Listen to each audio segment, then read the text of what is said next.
All right. So I'm Dustin Brown, of course, and Matthew Sickett. so we wanted to talk about real estate, mortgages, because quite often we hear people say, well, don't you think it's the wrong time to buy? True. Or don't you think it's the perfect time to buy? False. Right? Yeah, because it matters, and the math dictates when you buy. I like dirty math. I always say, okay, what can you rent that house for versus what does it cost to own? Not a great time. Like, oh, it's cheaper to own than it is to buy. That's a good time. So we wanted to run the numbers a little bit. So I'm going to let Matt kick in with some of the current averages that we're seeing right here in Phoenix. What are we, October 2025? October 2025. The year's almost up. I can't believe it. We're in Q4. But as we go to the big board here, the average home price in Phoenix right now is about $430,000, which is actually down about 3% year over year. So, is it a good time to buy? Well, maybe not necessarily. However, some things are improving. The other part of that is interest rates. We would figure at this point in time, maybe by the end of the month, you can get a 30-year fixed around 7%. So let's look at some of the dynamics of financing a home and find out, is this good debt, is this bad debt, is this a good time or a bad time to buy?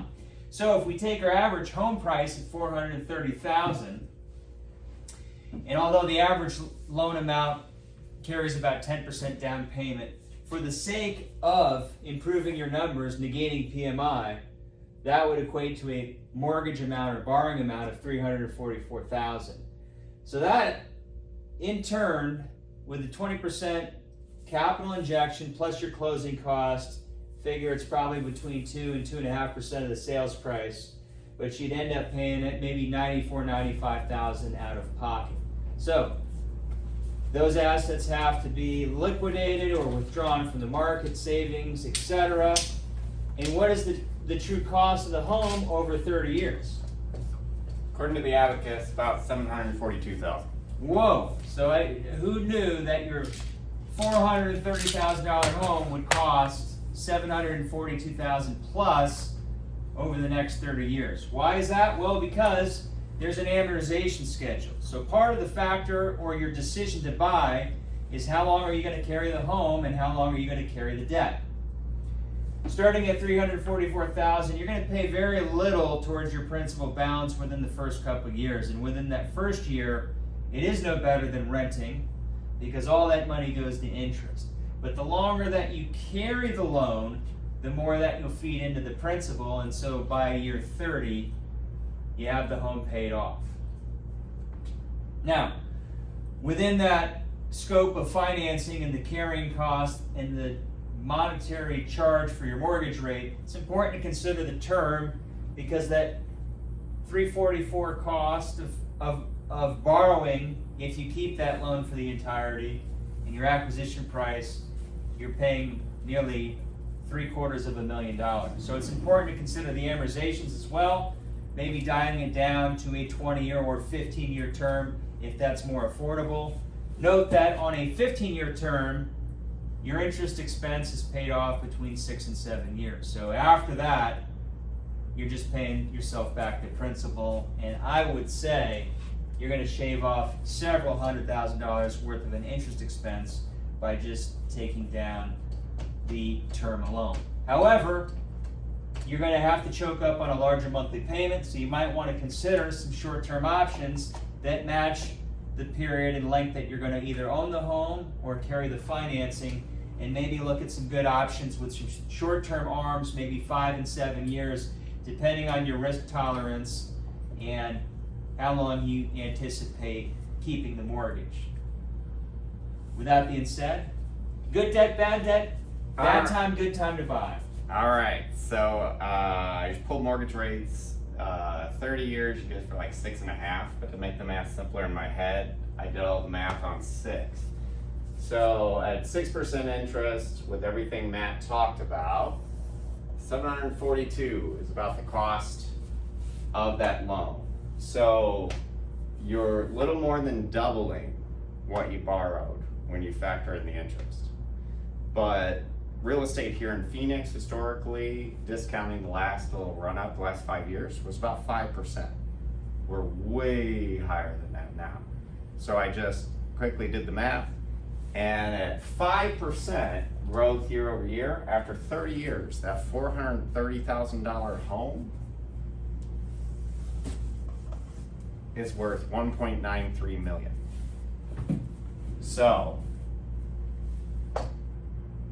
is that almost $2 million asset worth the $742,000 that it cost you? Now, to get there, you have to maintain it, and that's like extra cost. So, you know, who knows what the maintenance is. Make sure you don't buy a lemon. Maybe 3 to 5% per year, depending on the age, right, and the location, what you need. You might need more carrying cost on a home in Illinois versus Arizona because the hard weather and the conditions. I think they just call it, maybe more necessary. They just call it weather. We don't have weather. We have hot and like nice. We've got sunshine down here, and right now it's pretty good. Right. However, you got to consider the other carrying costs as well, right? Illinois, high property taxes. Arizona, low property taxes. Is this an environment that is inviting to home ownership? And I think if you compare Arizona, still, although the prices have done quite a number over the last couple of years, it's still far more competitive of a housing market, very more affordable than some of the same places in the Midwest, some of the places out on the East Coast, many of the places out on the West Coast, and why Arizona remains an attractive destination place, not only for retirement, but for the quality of life, for the opportunities, the lower unemployment, which supports the theory that this would be close to a $2 million property come 2055. Sounds like Matt wants you to be his neighbor. Move to Arizona. Yes. You'll drive up our property prices, and then Yes. we'll move to New Mexico, where it's slightly cheaper right now. Well, we're downgraded. Eventually, we'll end up in Oklahoma. Right. Right. Don't do that. OK City's nice though. It is. It's actually quite nice. Used to not be though. But anyway, there are cities. Think about like the Rust Belt. Think about Detroit for the last 30 years. Now the 30 years before that, that was your go-to city, right? Mm-hmm. So other costs, like maintenance, who knows? Taxes, who knows? Because the administration could change and suddenly tax go up. And like right now here in Phoenix or Arizona, we're flush. The government's flush. They have money. They don't have to raise taxes. A couple of years ago, I got like a 2% tax reduction, and I was like, "Thank you." Thank you, Arizona. Yeah. Yeah, thanks. But that could change.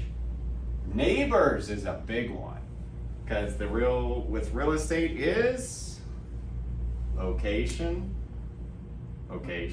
Yeah, location, right? You want good schools, you want good access here to amenities, good quality of life, you want safe living, right? So there are many places, 430,000 is about the average in the Phoenix MSA, which is mostly Maricopa County.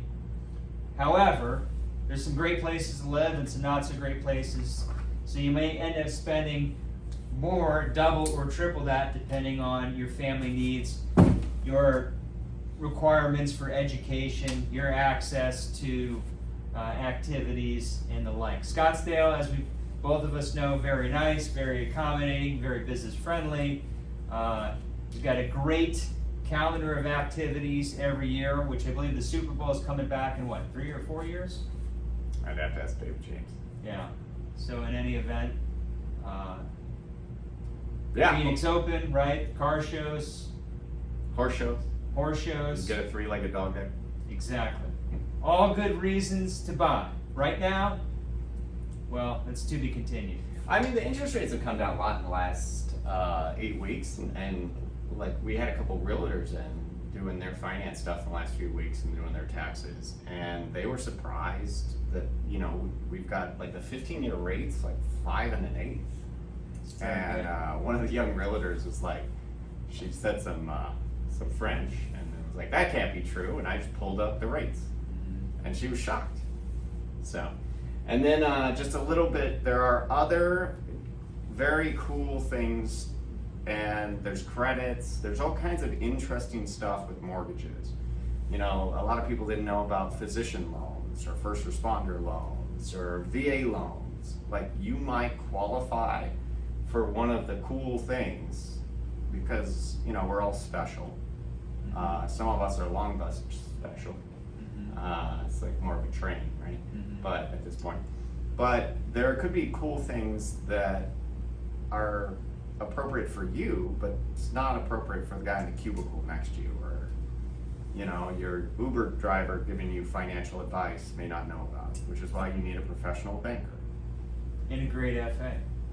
Right, because ultimately you want to take advantage of whatever the market gives you, whether that's lower interest rates, cheaper housing costs, financial products that help you eliminate the gap between the real cost of home ownership, whether that's through a nifty program allowing you to borrow more without a mortgage insurance cost, right? Or the ability to recast your note, maybe drop in from a 6% note into a 15-year fixed after 5 or 10 years, do that with no cost, and eliminate a lot of this interest, which helps widen the gap and increase your equity and the longevity for your family and your financial picture. Yeah, it might help your financial plan.